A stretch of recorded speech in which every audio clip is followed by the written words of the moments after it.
دونوں کسی نہ کسی بہانے سے کوئی نہ کوئی چیز بطور تحفہ دے دیا کرتے تھے، مگر ثانیہ کو اور زیادہ چاہیے تھا۔ اشمال کی پیدائش بھی ہو گئی تھی، لیکن ان کے جھگڑے ختم نہ ہوئے۔ مرتضیٰ اور انجم بیگم کے بچے او لیول اسکول میں جانے لگے اور اشمال معمولی اسکول میں۔ انجم اور مرتضیٰ نے اشمال کی پڑھائی کا خرچہ اٹھا کر اس کا داخلہ بھی اپنے دونوں بچوں علی زبران اور ریشا کے ساتھ کروانا چاہا تھا، مگر احمد مزید ثانیہ کے طعنے نہیں سننا چاہتا تھا کہ وہ بھکاری ہے اور ان کے بھائی بھابھی انہیں بھیک دان کرتے رہتے ہیں، اور احمد نہ مانے تو وہ دونوں بھی چپ ہو گئے۔ اشمال 5ویں میں تھی جب ایک دن معمولی سی بات پر شروع ہونے والی لڑائی اس قدر بڑھی کہ احمد صاحب نے غصے میں ثانیہ کو 3 طلاق دے دی۔ اشمال جو بچپن سے اس ماحول کا حصہ رہ کر ڈری سہمی فضا میں پروان چڑھ رہی تھی، اس حادثے سے مزید ہراساں ہو گئی۔ ثانیہ رو دھو کر اپنے والدین کے گھر چلی گئی۔ انجم بیگم اور مرتضیٰ احمد صاحب کو بہت برا بھلا کہا، مگر اب تیغ کمان سے نکل چکا تھا۔ چھوٹی سی انجم کو سمجھ ہی نہیں آتا تھا کہ وہ کیا کرے۔ انجم بیگم اسے ساتھ لے جانا چاہتی تھی، لیکن احمد صاحب اپنی بیٹی کی ذمہ داری خود اٹھانا چاہتے تھے۔ عدت کے بعد ثانیہ نے پیسے والے سے شادی کر لی تھی۔ شروع میں وہ اشمال کو فون کر لیتی تھی، لیکن رفتہ رفتہ اس میں بھی کمی آنے لگی، اور شادی کے بعد تو وہ بھول ہی گئی کہ ان کی ایک بیٹی ہے۔ پہلے شوہر سے ہے ان کے 3 بچے ہو گئے تو انہیں اشمال کی یاد بھی بھولنے لگی۔ کبھی کبھی وہ خود ہی کال کر لیتی تھی اور ہر بار مزید دکھی ہو جاتی تھی۔ ان کے شوہر کو پسند نہیں تھا کہ وہ صاحب کو چھوٹی بیٹی سے تعلق رکھے، خواہ فون پر ہی وہ ان کے غیر موجودگی میں بات کرتی تھی یا کبھی بچوں کے کام کا بہانہ بنا دیتی تھی، اور اشمال ان کے لہجے اور انداز میں ممتا کی گرم جیسی ڈھونڈتی ہی رہ جاتی تھی۔ رفتہ رفتہ اشمال کو بھی سمجھ میں آنے لگا تھا کہ ان کی گزری گو زندگی میں اشمال کے لیے کوئی جگہ نہیں ہے۔ چھوٹی سی اشمال اور طویل زندگی کی آڑ میں احمد صاحب نے دوسری شادی کا فیصلہ کر لیا۔ نعیمہ ان کی دوسری بیوی تھی، جنہوں نے آتے ہی گھر میں اپنا فکر ایسا جمایا کہ احمد بھی ان کی مٹھی میں ہو گئے۔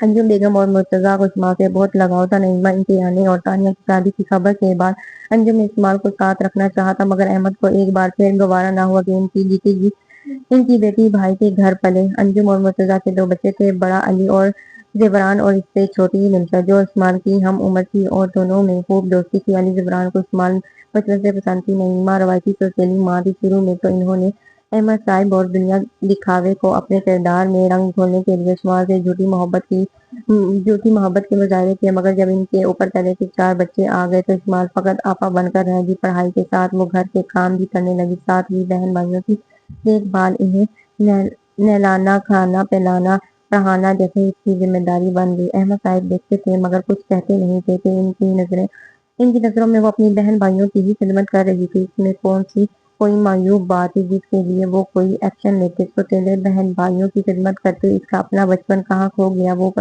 جو پڑھائی میں بے حد اچھی تھی، پڑھنے کے لیے وقت نہ ملنے پر اس کے مارکس کم آنے لگے، پھر بھی احمد صاحب کو احساس نہ ہوا۔ الٹا نعیمہ پڑھائی میں اس کا دل نہ لگتا کہ اٹھتے بیٹھتے گردان کر اس کی پڑھائی کا سلسلہ رکوانے کے ڈر پر ہوئی، تو اس نے ڈرتے ڈرتے انجم بیگم سے اپنے حالات بیان کیے۔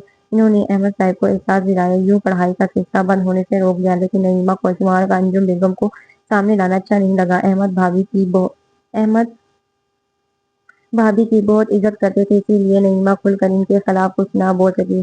وقت بدلتا رہا، اشمال کالج میں آ گئی۔ اب وہ اپنی ذمہ داریوں کے بیچ پڑھائی کے لیے وقت نکال لیتی تھی۔ اشمال کے لیے جب اچھا رشتہ آیا اور نعیمہ نے اسے اپنی بیٹی کی طرح موڑ دیا تو انجم بیگم کو اچھی طرح اندازہ ہو گیا کہ نعیمہ ساری زندگی سے نوکر بنا کر گھر بٹھا کر رکھنا چاہتی ہے۔ انجم بیگم ایک بار پھر اس کے ڈھال بن گئی۔ اب کہ نعیمہ بھی کھل کر سامنے آ گئی، وہ ان کے گھر کے معاملات میں دخل نہ دے، اور یہ لڑکے کی فیملی نے ان کی بیٹی کو پسند کیا ہے، بھلے وہ اشمال کو دیکھنے آئے تھے۔ انجم بیگم نے احمد صاحب سے اعتراض کیا، وہ اسی وقت اشمال کو ساتھ لے جانا چاہتی تاکہ نعیمہ کی بیٹیوں کے رشتوں میں کوئی رکاوٹ نہ آئے۔ احمد صاحب بھائی اور بھابھی کے مطالبے پر چپ رہ گئے، لیکن نعیمہ نے نیا ڈرامہ شروع کر دیا کہ وہ جوان لڑکے کو کیسے جانے دیں،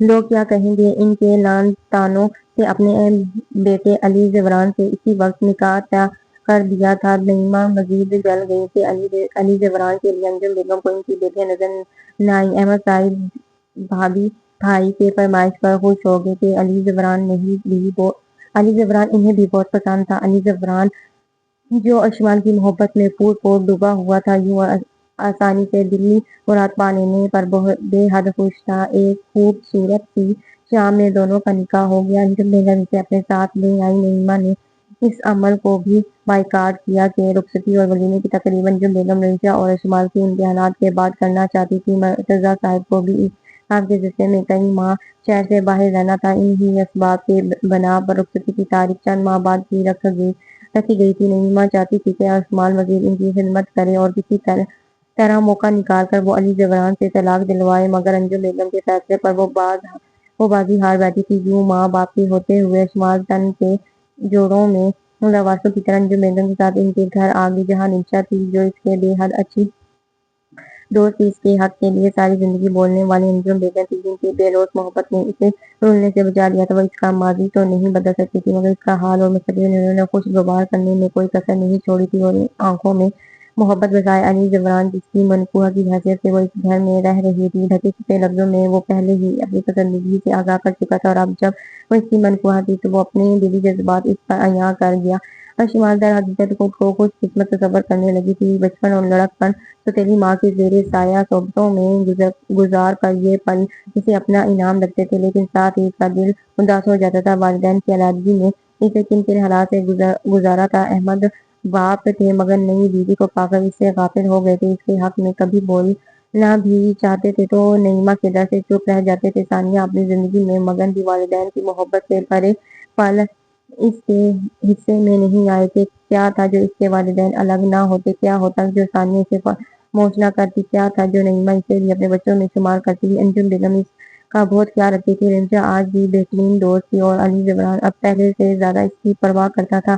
ان کے فائنل پیپر شروع ہو کر ختم ہو گئے تھے۔ مرتضیٰ بھی اپنے سارے کام نمٹا کر لوٹ آئے تھے۔ یوں دو شادیوں کی تیاریاں شروع ہو گئی کہ انجم بیگم اور مرتضیٰ بہتر سے بہترین چیزیں رمشا کے لیے پسند کر رہے تھے، کیونکہ وہ ان کی اکلوتی بیٹی تھی اور وہ اس میں بھی سو نخرے کر ہر چیز اپنی پسند سے لے رہی تھی۔ فریج سے لے کر پائیدان تک اس نے اپنی مرضی سے لے لیا تھا، اور ان سب کی خریداری میں اس نے انجم بیگم اور اشمال کو بے حد خوار کیا تھا۔ اور انجم بیگم چند ایک بار جا کر آئندہ جانے سے توبہ کر گئی تو اشمال کی شامت آ گئی۔ رمشا ہر جگہ اسے گھسیٹ رہی تھی اور وہ بھی خوش دلی سے اس کا ساتھ دے رہی تھی۔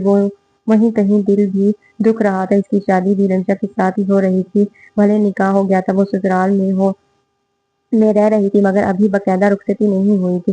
انجم بیگم اور مرتضیٰ نے احمد اور ثانیہ کو الگ الگ شادی کے تاریخوں سے آگاہ کر دیا تھا، مگر ان کی طرف سے کوئی جواب نہیں آیا تھا۔ ثانیہ تو مجبوری کا رونا رو رہی تھی۔ احمد صاحب نے سب سن کر فون بند کر دیا تھا۔ مجھے بے حد حیرت ہوئی ہے مرتضیٰ، احمد صاحب آپ کا بھائی ہے، کس قدر بے حس ہے۔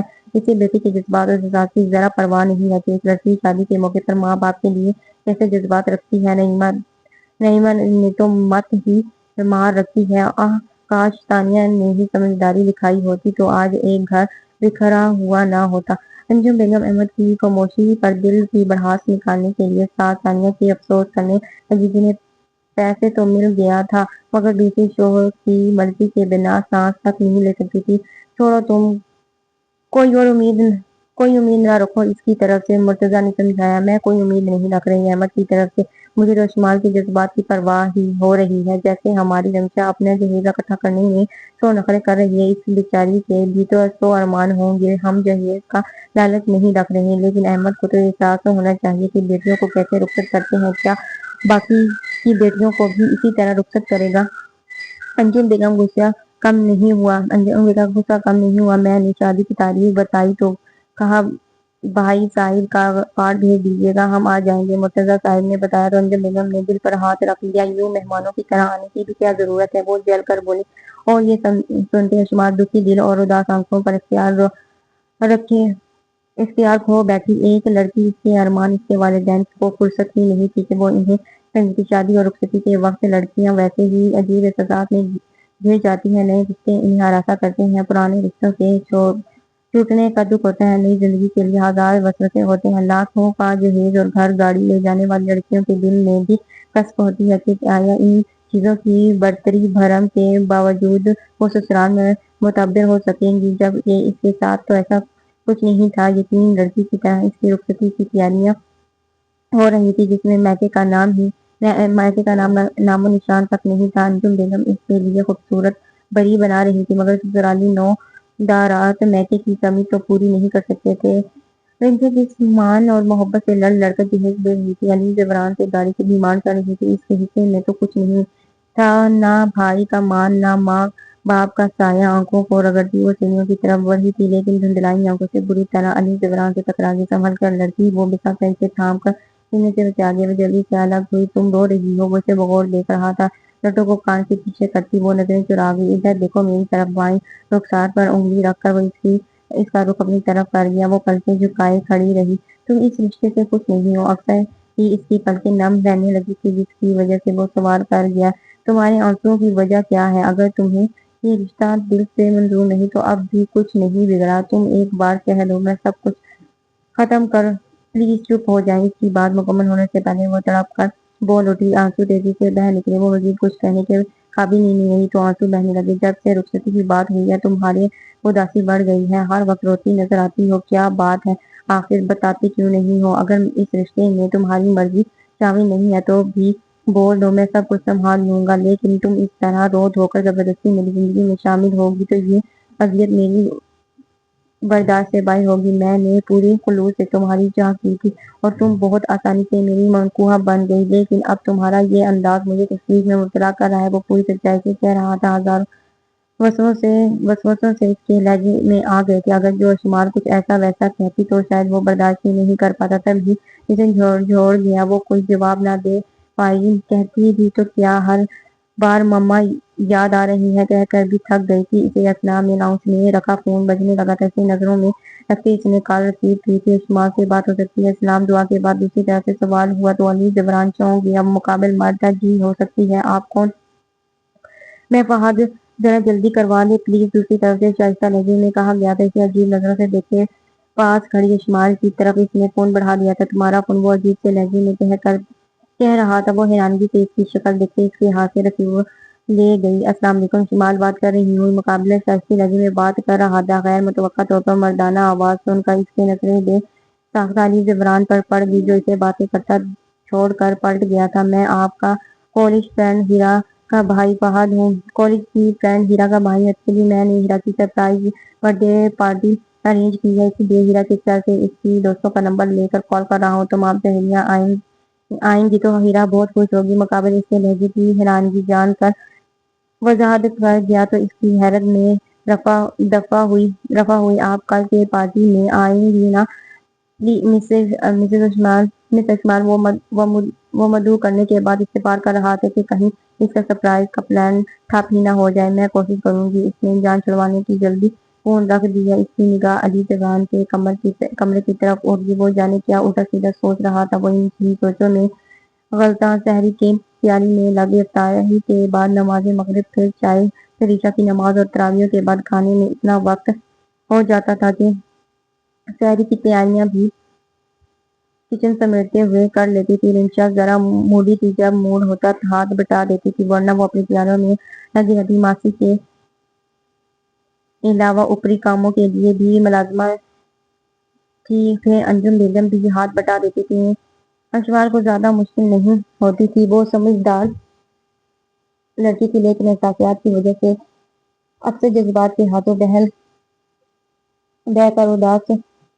کر اداس ہو جاتی تھی، اور اس کی اداسی کو علی زبران کچھ اور ہی معنی پہنانے لگا تھا۔ سحری کی وقت میں وہ روٹا تھا۔ اشمال نے چور نظروں سے اس کی طرف دیکھا۔ وہ سنجیدہ چہرے کے ساتھ سحری کے نماز کے لیے چلا گیا۔ اگلے دن بھی اسی کیفیت میں گزرا تو اشمال کو بے چینی لاحق ہوگی۔ وہ پہلے ہی محبتوں کی گرمی اور اپنائیت بھرے رشتوں کی ترسی ہوئی تھی۔ ایسے میں علی زبران نے اسے احساس دلایا تھا کہ وہ بھی قابل محبت ہے۔ اس کے رشتے سے بنتے سے وہ متبر ہو گئی تھی، اور اب جب وہ خاموش ہو گیا تو اس کا بے چین ہونا لازمی امر تھا۔ افطاری کے بعد نماز مغرب سے لوٹ کر سب کے درمیان بیٹھنے کے بجائے وہ اپنے کمرے میں چلا گیا تو اس کی خود کو دیکھتی وہ خاموشی سے چائے کی ٹرے میز پر رکھ گئی۔ اشمال، آج کی پہلی میں بناؤں گی، تم آرام کر لو، دن سے لگی ہوئی ہو۔ رنشا نے چائے کا مگ اٹھاتے ہوئے کہا تو وہ پھولے سے مسکرا دی۔ یہ آج کیسے احساس ہو گیا کہ وہ تھک گئی ہوگی؟ انجم بیگم نے جھوٹی کپڑی سے دیکھا تو رنشا جھٹائی سے مسکرا دی۔ کرنا ہی پڑا۔